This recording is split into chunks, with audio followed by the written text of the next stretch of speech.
네, 오늘 말씀 같이 보도록 하겠습니다. 말씀은 누가복음 6장 1절부터 11절까지의 말씀입니다. 한 절씩 교독하겠습니다. 제가 먼저 봉독합니다. 안식일에 예수께서 밀밭 사이로 지나가실새 제자들이 이삭을 잘라 손으로 비비어 먹으니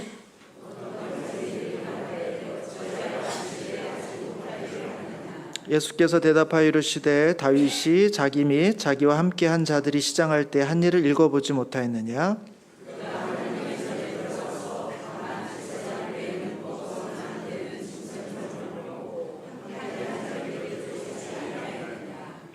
또 이르시되 인자는 안식일의 주인이라 하시더라.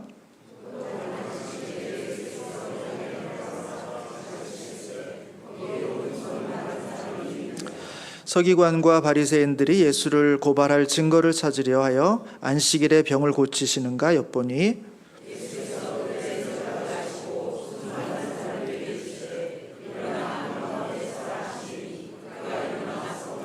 예수께서 그들에게 이르시되 내가 너희에게 묻노니 안식일에 선을 행하는 것과 악을 행하는 것, 생명을 구하는 것과 죽이는 것 어느 것이 옳으냐 하시며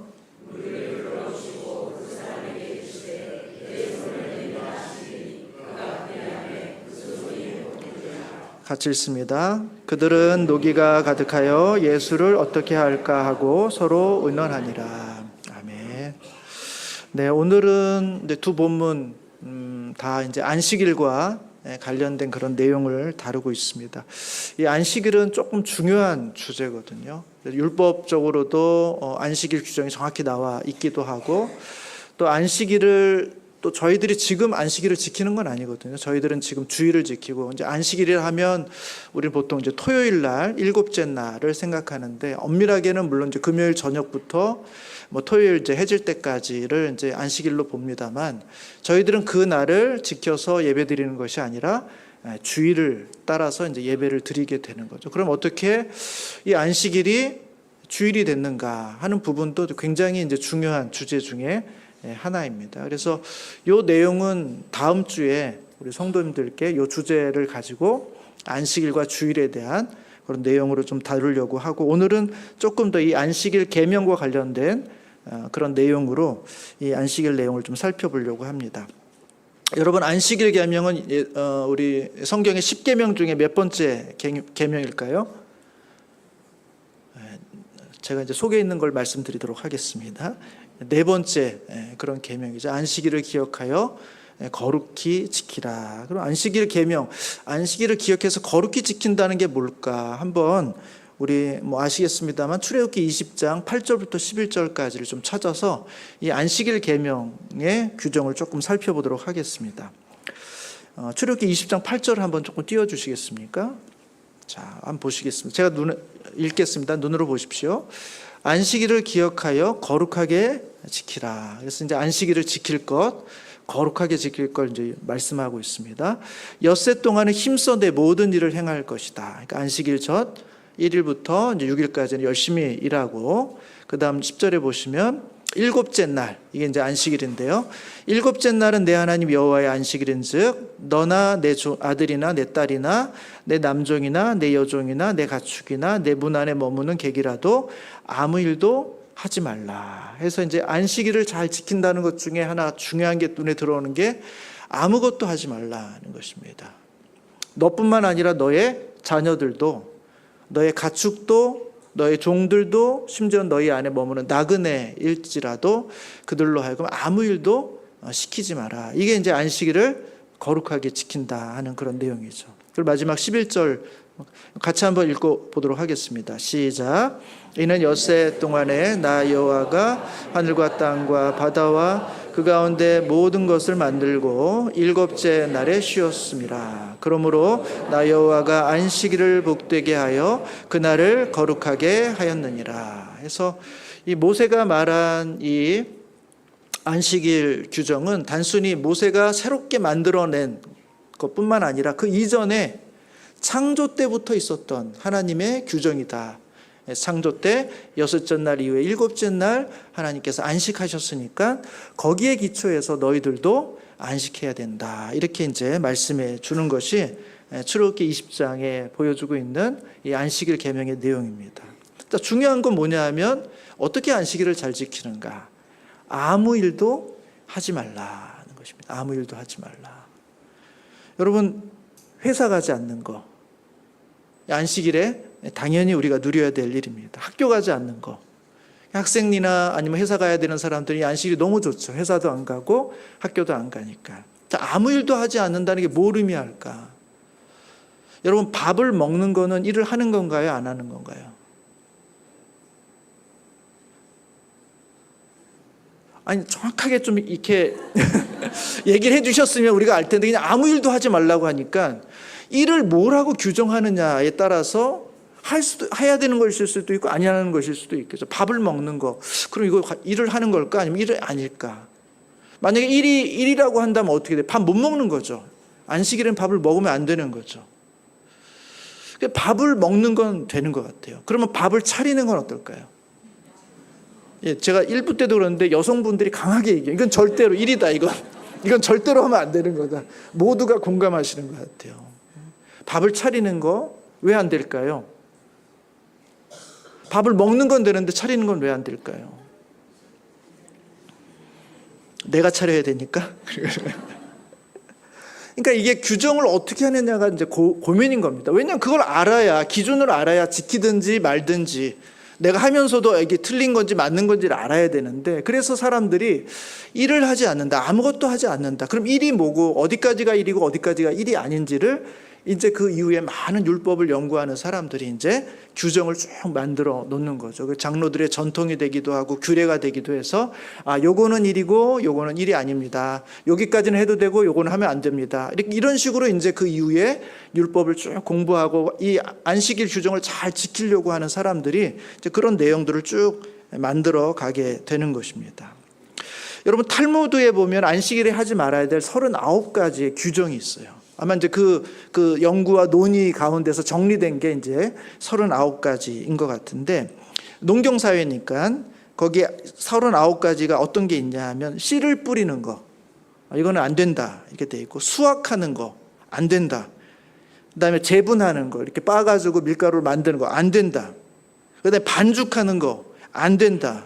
굽는 거, 안 된다. 양털 깎는 거, 안 된다. 염색하는 거, 안 된다. 옷감 짜는 거, 안 된다. 꿰매는 거 안 된다. 글쓰기 안 된다. 지우기 안 된다. 글을 쓰는 것도, 있는 걸 지우는 것도 안 된다는 거예요. 불을 붙이는 행위 안 된다는 것입니다. 그러니까 음식을 만들면 안 되는 이유 중에 하나가 불을 붙이면 안 되는 겁니다. 너무 좋죠. 그리고 불을 끄는 행위도 안 됩니다.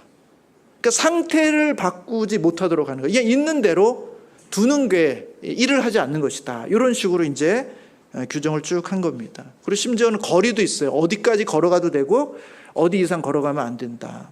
그래서 사도행전 1장 12절에 보면 예수님께서 승천하신 다음에 감람산에 있을 때 제자들이 거기서 이제 예루살렘으로 이제 가게 되는데, 그날이 아마 안식일이었던 것 같아요. 거기가 안식일이 가기에 적합한 거리다, 이런 표현이 있어요. 그러니까 거리도 마음대로 막 돌아다닐 수가 없는 겁니다. 어느 적정한 거리 이내에서 움직여야지, 그 이상을 넘어가면 이제 안식일을 범하게 되는 것입니다. 그런 규정들을 쭉 만들어 놓은 거죠. 제가 좀 궁금해가지고, 그럼 요즘 이스라엘의 유대인들은 어떻게 이 안식일 규정을 지키는가? 여전히 이 사람들도 지킬 텐데, 물론 세속적인 유대인들도 많습니다만 아주 보수적이고 정통적인 유대인들도 있죠. 그래서 여전히 율법을 지켜야 되겠다 하는 분들도 있을 텐데, 이분들은 과연 오늘날 어떻게 이 안식일을 지킬까? 여러분, 제가 퀴즈를 한번 내보겠습니다. 여러분, 운전하는 거 안식일에 될까요, 안 될까요? 왜 안 되죠? 네? 거리 때문에. 예, 거리 멀리 안 가면 되죠. 운전할 때 시동을 켜야 되잖아요. 거기에 불이 터지게 되는 거예요. 그래서 안 되는 겁니다. 물론 이제 이동을 너무 어느 정도 무게 이상의 이동해도 이제 그것도 문제입니다만, 하여튼 그래서 이 불 피우는 행위다. 그래서 이제 운전은 안 되고요. 요리는 어떨까요? 요리. 당연히 안 돼야만 되겠죠. 이거는 요리는 요리도 불을 피우는 행위이기 때문에 안 되는데, 보온하는 건 또 됩니다. 보온. 그러니까 온도를 유지하도록 하는 장치, 이거는 괜찮은 거예요. 그래서 그건 또 괜찮아요. 그럼 전기 사용하는 건 어떨까요? 여러분, 전기를 켜는 건 뭐 하는 거예요? 불을 붙이는 행위죠. 전기를 소등하는 건 뭡니까? 불을 끄는 행위잖아요. 그러니까 전기를 켜도 안 되고 꺼도 안 되는, 굉장히 불편하겠죠. 에어컨 키면 될까요? 안 될까요? 안식일 얘기입니다. 안식일. 그러니까 이것도 되게 어려운 거예요. 그래서 유대인들이 어떻게 할까요? 타이머를 맞춰놓는 겁니다. 그래서 적정한 때가 되면 켜지고 적정한 때면 꺼지고 다 이렇게 다 조정을 해놔가지고 이제 생활하는데 문제가 없도록 그렇게 한다고 합니다. 엘리베이터는 어떨까요? 여러분 집이 20층이에요. 엘리베이터를 탔어요. 눌러야 되잖아요. 누르면 될까요? 안 될까요? 그럼 어때요? 걸어가요? 그래서 옆에 있는 사람한테 시킨답니다. 이렇게 20층 좀 눌러주세요. 이렇게. 만약에 사람이 없으면요. 그래서 유대인들이 아마 정통 유대인들이 다 그런지는 모르겠습니다만 안식일에는 모든 층의 엘리베이터가 다 서도록 열렸다 닫혔다 열렸다. 그래서 내가 누르지 않아도 내가 원하는 층에 내려갈 수 있도록 탈 수 있도록 그렇게 한다고 합니다. 뭐 그냥 이게 그만큼 이 사람들이 이 안식일을 잘 지키려고 이 규정과 율법과 어떤 이런 것들을 잘 습득해서 그거를 어기지 않으려고 열심히 애를 쓴다라는 것입니다. 왜 그럴까? 이 안식일 계명이 그들에게 너무너무 중요한 거예요. 어기면 안 된다. 하나님의 말씀이니까. 그래서 그것을 어떻게 하면 철저하게 더 잘 지킬까? 온전히 지킬까? 그런 생각을 가지고 많은 규정들을 만들고 그 규정에 합하도록 살기 위해서 애쓰고 수고하는 삶을 쭉 살아온 거. 그게 바로 오늘날 성경에 보여주고 있는 이 바리새인들의 모습이고 유대인들의 모습이겠죠. 바리새인들은 그걸 더 철저하게 지키려고 하는 거고 유대는 어느 정도 사람들에게 큰 책망을 받지 않는 선에서 문제가 되지 않는 선에서 지키려고 오는 것들이겠죠. 다 이 하나님의 말씀을 잘 지켜보겠다는 취지에서 선한 의도로 시작한 겁니다. 그렇게 규정들이 만들어진 거예요. 근데 문제는 뭐냐 하면 오랫동안 그 규정이 하나씩 만들어지면서 그게 하나의 틀이 됐어요. 하나의 제도가 되고 그 다음에 규례가 되고 전통이 됐어요. 그래서 그것이 하나의 움직일 수 없는 조금의 조정도 유동성도 갖출 수 없는 아주 꽉 찬 그런 규정이 돼버린 겁니다. 그러다 보니까 어떤 문제가 발생하냐면 율법의 정신이 아닌데도 불구하고 그 율법의 틀이 그 율법의 정신을 담아내지 못하는 일들이 벌어지게 되는 겁니다. 이걸 율법주의라고 하는 거죠.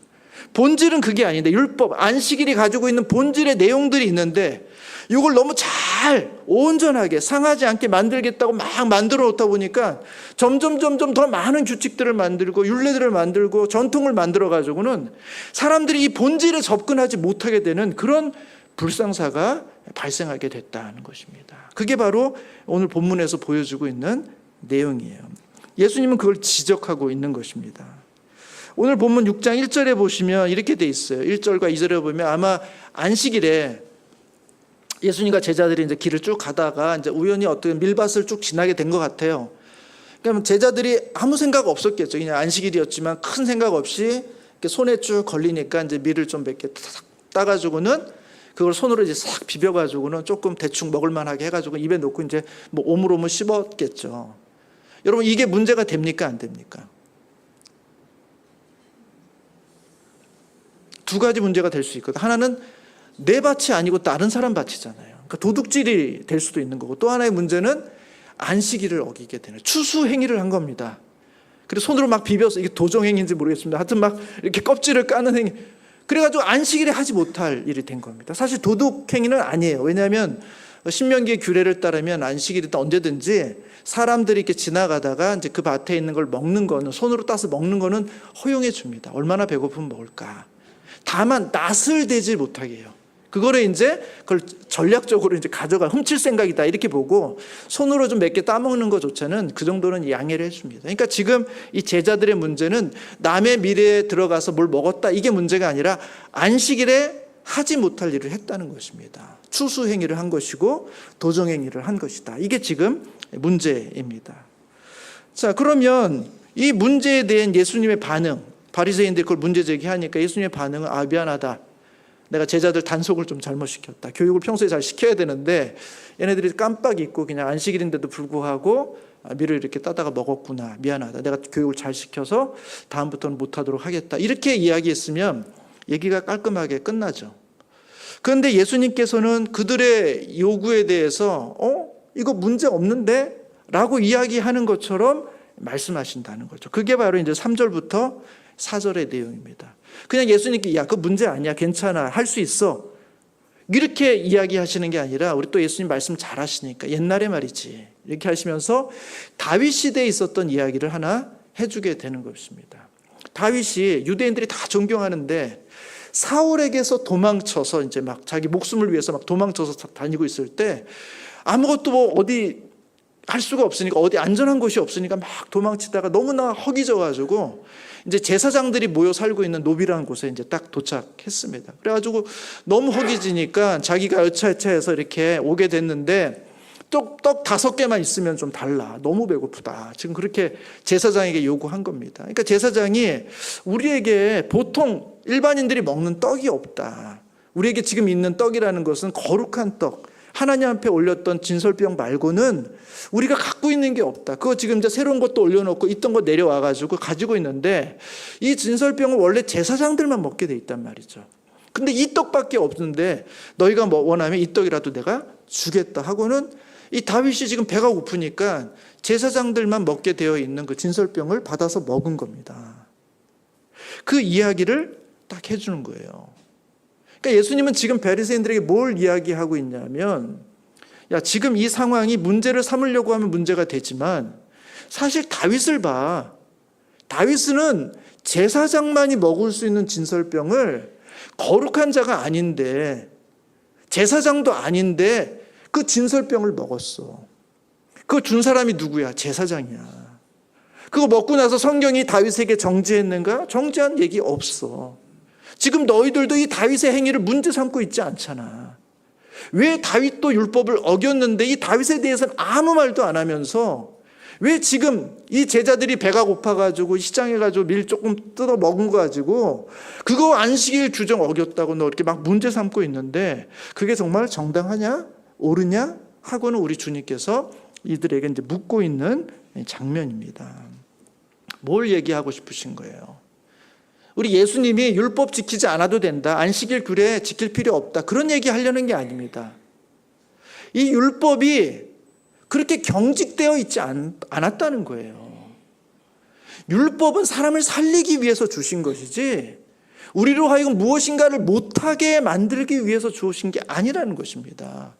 그러니까 율법 안에서도 틀이 있지만 원칙이 있지만 그럼에도 불구하고 하나님은 사람을 살리기 위해서 이 다윗의 생명을 살리기 위해서 그의 배고픔을 해결해 주기 위해서 사실 그 당시의 법으로는 맞지 않지만 그에게 진설병을 먹게 해줬고 그것을 먹었고 그래서 살았고 그가 다윗의 이스라엘의 왕이 됐고 그래서 위대한 나라를 만들어냈고 하는 이 모든 과정 속에서 사실은 율법도 어느 정도의 이런 탄력성과 그런 포용력이 있는 것이다 라는 이야기를 해주고 있는 것입니다.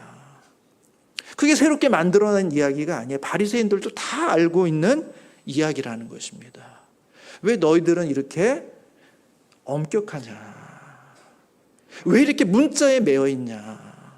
너는 이 틀에서 조금만 벗어나도 그 취지와 의도를 모른 채 이 사람들이 어떤 상황 속에 있는지를 전혀 고려하지 않은 채 그저 문자적으로만 해석하려고 하고 문자적으로만 적용하려고 하고 문자적으로 벗어나면 다 문제를 삼으려고 하는데 과연 그게 정말 율법적이냐? 그것이 정말 성경적이냐라고 우리 주님이 반론하고 있는 것입니다. 그러면서 유명하신 말씀을 하죠. 5절에 보면 이르시되 인자는 안식일의 주인이라. 이 안식일을 시작하신 분도 하나님이시고 이 안식일의 정신을 성취하기 위해서 애쓰시는 분도 하나님이시고 그 안식일의 정신을 성취하기 위해서는 기존의 틀, 기존의 율법에서 율법의 규정에서부터 벗어날 수 있는 것 그것조차도 하나님이 주인이시다라는 거예요. 너희들은 틀에 갇혀 있어서 이 틀을 벗어나면 마치 그것은 틀린 것처럼 생각하게 되는데 안식일의 정신을 실천하기 위해서 우리 주님은 너희가 가지고 있는 틀을 넘어서서 그 일을 행하시는 분이시다 것이다라는 것을 우리 주님이 말씀하고 있는 것입니다. 인자는 안식일의 주인이시다. 여러분, 주님은 지금 이 상황을 통해서 우리 가운데 그 말씀을 하고 있는 거예요. 새로운 포도주를 담으려면 새로운 가죽 부대가 필요하다는 거예요. 탄력성이 있어야 된다는 거예요. 근데 지금 내가 너희들에게 새로운 포도주를 갖고 왔는데 너희들은 낡은 가죽 부대로 그것을 담으려고 하니까 담지를 못한다는 거예요. 이들이 가지고 있는 이 낡은 가죽 부대, 처음엔 좋은 거였습니다. 좋은 취지고 좋은 의도였습니다. 어떻게 하면 안식일을 더 잘 지킬까? 어떻게 하면 안식일을 더 거룩하게 지킬까? 하나님의 뜻에 어떻게 하면 더 합당하게 살까 하는 좋은 의도로 시작했지만 점점 그 내용은 사라지고 그 취지는 사라지고 틀과 형식과 원칙과 법률만 남아서 실제로 그 내용을 담아내지 못하는 낡은 가죽 부대가 됐다는 거예요. 우리 주님께서 내가 새로운 포도주를 가져왔으니 새로운 가죽 부대로 지금 이것을 담고 있는 것이다. 내가 안식일의 주인이다. 이렇게 말씀하고 있는 것입니다. 바리새인들의 문제는 바로 거기 있어요. 낡은 가죽 부대. 탄력성을 잃어버렸어요. 율법의 정신은 잃어버리고 율법의 형식만, 문구만, 원칙만 남아있고 그것을 고집함으로써 이것을 벗어나는 모든 사람들을 다 정죄하고 판단하는 그와 같은 존재로 우리가 이 법을 주관하고 있고 우리가 이 법으로 사람들을 판단하고 있고 이 법을 잘 세워서 하나님의 나라를 공동체를 새롭게 하고 이 법을 잘 온전히 지켜가지고 우리가 새로운 이스라엘을 만들 거야 하는 이 법의 주인인 양 너희들이 행동하고 판단하고 있는데 오히려 너희들의 판단과 행위로 사람들이 고통당하고 있고 배고픈 자들에게 배고픔을 해결할 수 있는 문제를 해결해 주지 못한 채 너희들은 새로운 포도주를 오히려 거부하는 그런 낡은 가죽 부대의 모습으로 지금 있는 것이 아니냐라고 우리 주님이 판단하고 있는 것이죠. 이게 바로 오늘 본문이 우리 가운데 보여주고 있는 내용이에요.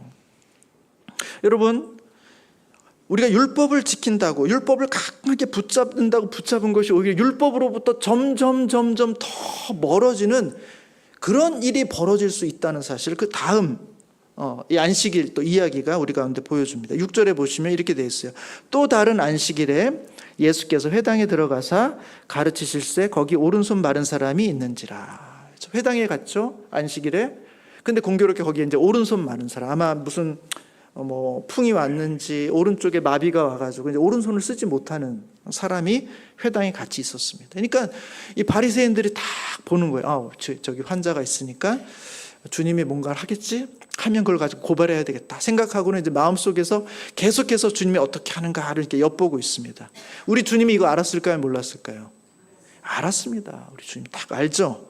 8절에도 보시면 예수께서 그들의 생각을 아시고, 그 생각을 아시고 그래서 이 문제를 안 일으키려면 어떻게 하면 되겠습니까? 주님께서 이 손 마른 자를 딱 불러가지고 야 따라와 해가지고 저쪽 화장실 뒤편으로 가가지고 거기 싹 고쳐주고 나타나면 누가 알겠어요? 아무도 문제 안 되는 거거든요.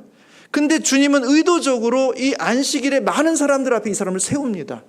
그러니까 지금 의도적으로 우리 주님께서는 안식일에 사람들 보라고 논쟁이 되라고 지금 이 일을 벌이고 있다는 거예요. 그것은 안식일이 가지고 있는 의미가 무엇인지를 설명해 주려고, 가르쳐 주려고 주님께서 의도적으로 하고 있는 겁니다.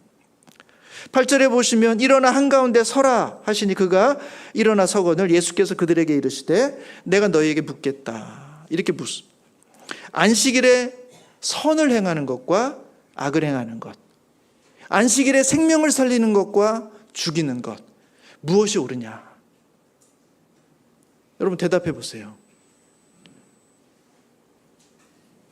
대답 안 해도 다 알죠. 다 알죠. 뭐 안식일 뿐이겠습니까? 그러나 하물며 안식일에는 생명을 살릴 수 있으면 살려야죠. 생명을 죽이는 것보다는 살리는 게 안식일에 더 맞죠. 악을 행하는 것보다는 선을 행하는 것이 안식일에 더 맞죠. 이 당연한 진리, 바리새인들도 부정할 수 없는 그 구체적인 형식이 뭐냐는 떠나서 안식일의 취지는 사람을 살려내는 것이고 선을 행하는 것, 그것이 바로 안식일의 가장 본질적인 내용인데도 불구하고 이렇게 주님이 묻자 이들이 아무 대답을 안 합니다.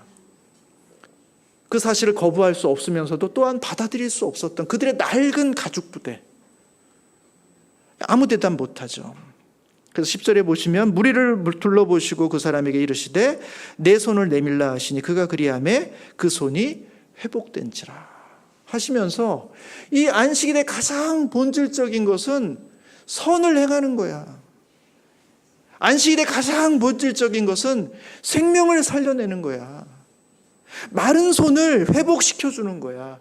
그게 안식일에 갖고 있는 가장 본질적인 내용이야 라고 우리 주님이 말씀하시는데도 불구하고 이들은 어떻습니까? 11절에 보시면 그들은 노기가 가득하여 예수를 어떻게 할까 하고 서로 의논했다. 예수를 죽여야 되겠다. 말로는 우리가 이기지 못하니까 힘으로 제압해야 되겠다 하고는 이 사람들이 논의하면서 결국 이 예수의 가르침을 받아들이지 못하는 그들의 이 낡은 가죽 부대, 너무나 율법이란 이름으로 견고하고 딱딱해진 그의 틀을 우리 주님은 지적하고 있는 겁니다. 여러분, 누가 정말 경직된 사람입니까? 누가 정말 마른 사람이에요?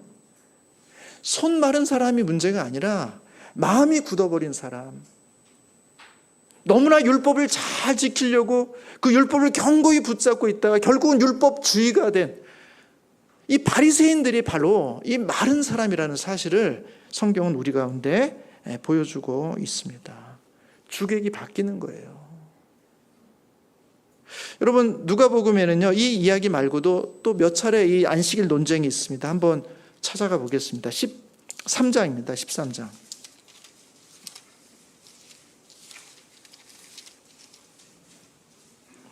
13장 10절입니다. 이렇게 시작하죠. 예수께서 안식일에 한 회당에서 가르치실 때 18해 동안이나 귀신 들려서 앓으며 꼬부라져 조금도 펴지 못한 한 여자가 있더라. 그러니까 저희가 6장에 봤던 손 마른 사람이 있었던 것처럼 이날도 안식일에 회당에 병자가 있었는데 이 병의 증상이 심각해요. 18해 동안 꼬부라져서 조금도 펴지 못한 여인이에요. 그러니까 몸이 근육에 경직이 와가지고는 쪼그라든 채로 18년 동안 몸을 한 번도 펴지 못한 여인입니다. 얼마나 힘들고 어렵게 살았겠습니까? 생활이 가능했을까?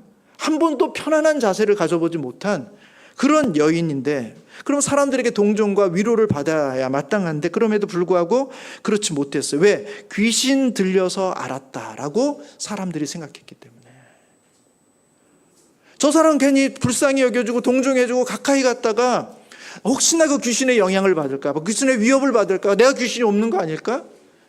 저 사람 죄가 있어 저렇게 된 거 아닐까? 하는 그런 판단 속에서 이 18해 동안 몸의 고통과 마음의 고통과 사회적 고통과 그 모든 고통을 다 갖고 있었던 그 여인이 그 회당 가운데 있는 거예요. 예수님께서 그 여인을 보고 어떻게 하셨을까요? 당연히 안식일에 선을 행해야죠. 생명을 살려야죠. 12절에 보시면 예수께서 보시고 불러 이르시되 여자여 내가 내 병에서 놓였다 하고는 우리 주님은 이 여인을 회복시켜 주십니다. 문제는 뭐냐 하면 14절이에요. 그것을 보고 있었던 회당장이 문제를 제기합니다. 회당장이 예수께서 안식일에 병 고치는 것을 분내어 무리에게 이르시되 일할 날이 엿새가 있느니 그동안에 와서 고치는 것을 받을 것이요 안식일에는 하지 말아야 할 것이니라. 왜 안식일에 고치냐는 거예요. 왜? 아니 고칠 수 있는 날 6일이 있는데 왜 6일날 하지 안식일에 왜 고치냐는 거예요. 율법을 왜 어기냐는 것이죠. 여러분, 이 회당장의 논리가 맞습니까? 틀립니까? 맞는 것 같지 않으세요? 아니 지금 이 18일 동안 앓았으면 하루 더 앓는다고 문제가 있습니까? 응급 환자가 아니잖아요. 지금 막 살려내지 않으면 죽는 게 아니지 않습니까? 이미 18년 동안이나 이런 고통 가운데 있었으면 하루 그냥 더 괜히 여기서 문제 만들지 말고 기다려. 오늘은 안식일이니까 조금만 기다려도 내일 내가 0시 딱 지나고 나서 그때 내가 그렇게 해도 문제가 안 되지 않습니까? 이 여인에도 뭐 그걸 그렇게 큰 문제에 하루 지나는데 지금 이 회당장의 얘기가 그거예요. 왜 일할 수 있는 6일이 있는데 왜 안식일에 고치냐 하는 겁니다. 여러분 설득되시죠? 왜 설득되시는지 아세요? 우리가 이 환자가 아니기 때문에 그렇습니다. 18해 동안 내가 이렇게 몸이 꼬부라진 채로, 몸이 굳은 채로 살아온 아픔과 고통이 우리에게 없기 때문에 그 관점으로 절대로 보이지 않는 거예요. 건강한 관점, 회당장의 관점, 율법을 지키고 율법을 관리하고, 그래서 누군가의 도움이 필요 없고 그냥 내 스스로 떳떳하고 의로운 사람의 관점에 보니까 이게 설명이 되는 겁니다. 아니 굳이 뭐 내일 해도 되는데. 그러나 이 여인의 관점에서 보세요. 무력하기 때문에 도움을 준다고 하니까 내일 준다고 해도 고맙죠. 그러나 이 여인은 하루라도 빨리, 한시라도 빨리 귀신에서 놓이고 이 병에서부터 놓이기를 간절히 원하는 거 아니에요. 1시간만 기다려라, 10시간만 기다려라, 하루만 기다려라. 그 시간들이 얼마나 고통스러운 시간입니까? 우리 주님은 누구의 관점에서 보는 거예요? 회당장의 관점에서 보는 게 아닙니다. 18해 동안 고통과 아픔 속에 있는 이 여인의 관점에서 이 문제를 보니까 이것이 안식일이냐 안식일이 아니냐는 크게 중요한 게 아니에요. 이 여인에게 생명을, 선을, 의로움을 지금 당장 주어야겠다 하는 것이 안식일의 본질이란 말이죠. 여러분 14장에도 또 나옵니다. 아니죠. 이걸 읽어야 됩니다. 15절부터 16절 요거 한번 읽겠습니다. 제가 먼저 읽겠습니다. 주께서 그러면서 그들에게 이제 말하십니다. 회당장에게 말하는 거죠. 외식하는 자들아, 너희가 각각 안식일에 자기의 소나 나귀를 외양간에서 풀어내어 이끌어가고 물을 먹이지 않냐. 너 소가 목마르면, 나귀가 물마르면 안식일에도 그 소가 어떻게 될까 봐, 그 나귀가 어떻게 될까 봐 안식일인데도 불구하고 너 가서 물 먹이고 있지 않냐. 아니 소는 그렇게 불쌍히 여기고 나귀는 그렇게 불쌍히 여기면서 어떻게 18해 동안 이런 고통과 아픔 속에 있는 이 아브라함의 딸이 귀신에게 매여 있었는데 이 여인에게 안식일에 고쳐준 것을 너는 어떻게 문제 삼을 수 있냐 라고 우리 주님이 지적하고 있는 것입니다. 이게 율법, 규례, 전통, 이것을 그냥 말만 하면 계속 입에 달고 사는 이 바리새인들에게 주고 있는 너희들의 모순이다. 껍질은 갖고 있고 형식은 갖고 있지만 그 본질을 잃어버린, 그 높은 장벽이 본질을 가려버린 그런 율법주의적인 삶의 태도다라고 우리 주님은 지적하고 있는 것입니다. 이것이 얼마나 많은 상처와 아픔을 내는가. 제가 시간이 없어서 이제 다 읽진 않습니다. 14장에도 보면 부종, 몸이 부어서 이렇게 고통당하는 그 사람이 안식일에 우리 주님께서 고쳐주셔요. 뭐라고 하시는가 하면 거기서 문제 또 삼죠. 너희 중에 누가 그 아들이나 소가 우물에 빠지면 안식일에도 그거 끌어내지 않느냐. 끌어내죠. 왜? 아니 안식일에 왜? 내일이 있는데. 지금 아들이 우물에 빠졌다니까요. 소가 우물에 빠졌는데 그걸 내일 구하겠다. 그렇게 할 수 있습니까? 아무도 그렇게 안 하지 않습니까? 근데 너희는 마치 그 모든 일로부터 자신은 아무 문제가 없는 것처럼 그렇게 말하고 행동하는데 이것이 얼마나 악한 것인지, 이것이 얼마나 사람을 죽이는 일인지를 왜 너희들은 알지 못하느냐라고 우리 주님이 말씀하고 있는 것입니다. 제가 이렇게 본문을 쭉 보고 설교를 준비하다가 옛날 생각이 났습니다. 제가 사역자로서 이제 27살부터 지금까지 이제 쭉 살아오고 있는데 제 중간 어느쯤인 것 같습니다. 정확한 때는 기억이 안 나는데 제가 사역자로서 저희 생각, 마인드 자체를 이렇게 좀 바꿨던 전환점이 한번 있었어요. 저는 성도님들이 보실 때 어떤 사람처럼 보이실지 잘 모르겠습니다만 개인적으로는 사람이 참 괜찮은 사람이다 이렇게 생각하실 수 있습니다. 그렇게 보이기도 하고요. 근데 저는 굉장히 공적인 사람이에요. 저 스스로 그렇게 생각합니다.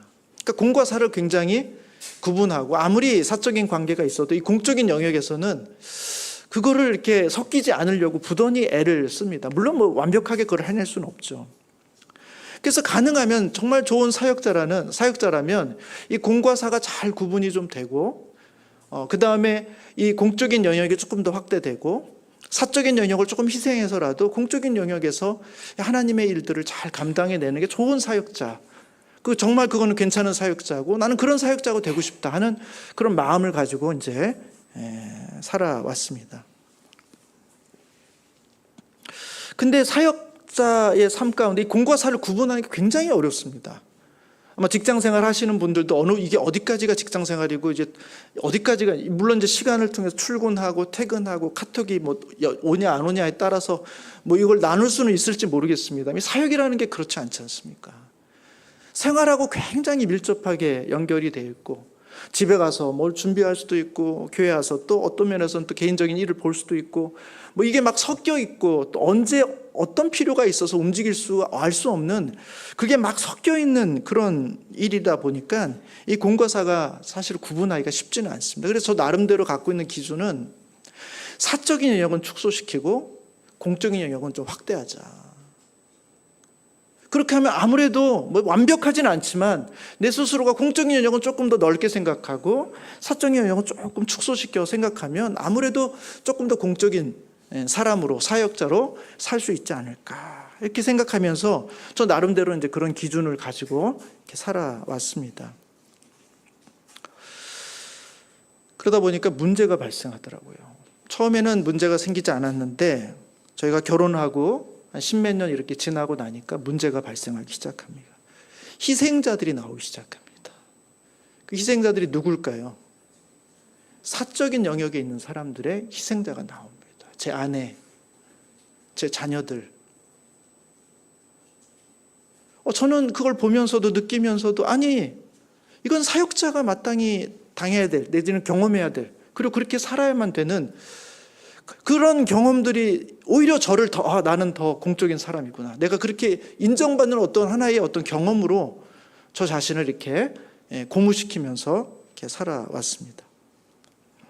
그리고 어느 날 기도를 하고 있는데 제가 기도 왜 했겠습니까? 집에서 한바탕 했거든요. 아내한테 이제 막 뭐라고 들었겠죠? 너는 그렇게 하늘에서 붕붕 날아다니면서 나는 이 땅에서 이렇게 초라하고 처절하게 사는데 너만 의롭고 너만 거룩하고 너만 괜찮은 사역자고 우리는 이 땅에서 이렇게 바당바당하면서 정말 이렇게 애쓰고 사는데 뭐 그런 얘기를 막 저한테 이제 쏟아냈습니다. 그 이야기를 듣고 이제 저 안에서도 막 갈등과 긴장이 있으면서 기도를 쭉 하다가 깨달음을 하나 얻게 됐습니다. 내가 아내와 내 자식들을 희생 삼아서 내가 사람들에게 인정받으려고 하고 있구나라는 사실을 깨닫게 됐어요. 내가 얼마나 공적인 사람인지, 내가 얼마나 공의로운지, 내가 얼마나 괜찮은 사역자인지, 나는 부끄러움이 없는 사역자인지, 나는 남들보다 괜찮은 사역자다라는 그런 인식을 제 스스로, 그리고 주변에서 그런 칭찬받는 것을 기뻐하고 즐거워하면서, 근데 그 밑에는 많은 부분 아내와 아이들의 피와 상처가 깔려져 있다는 사실을 제가 비로소 그때 깨닫게 되었습니다. 이것이 선하고 아름다운 욕망이 아니라 나의 이기적 욕망으로 나의 가장 가까운 내가 사랑해야 될 내 가족을 고통스럽게 형편없게 만들어 내면서 나는 거룩해지고 있구나라는 사실들을 발견하게 된 거죠. 그때 저는 결심했습니다. 이제 나는 타락할 것이다.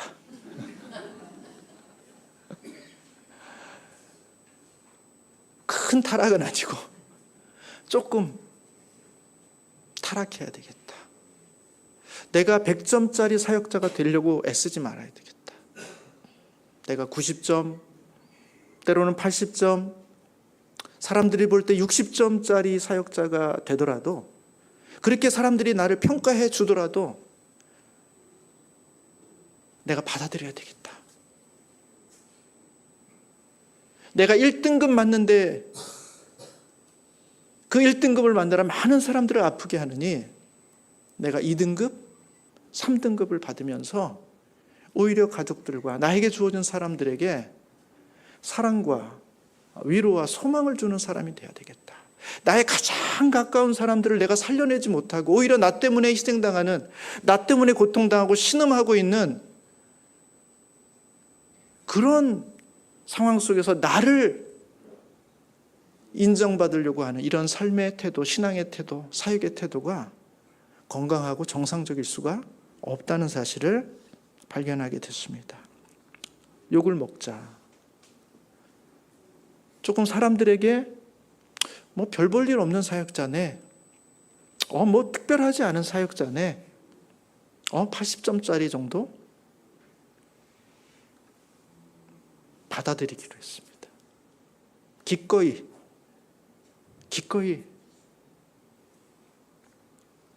내게 주어진 사람들에게 날카로운 칼이 되지 말고 따뜻한 품이 되어야 되겠다.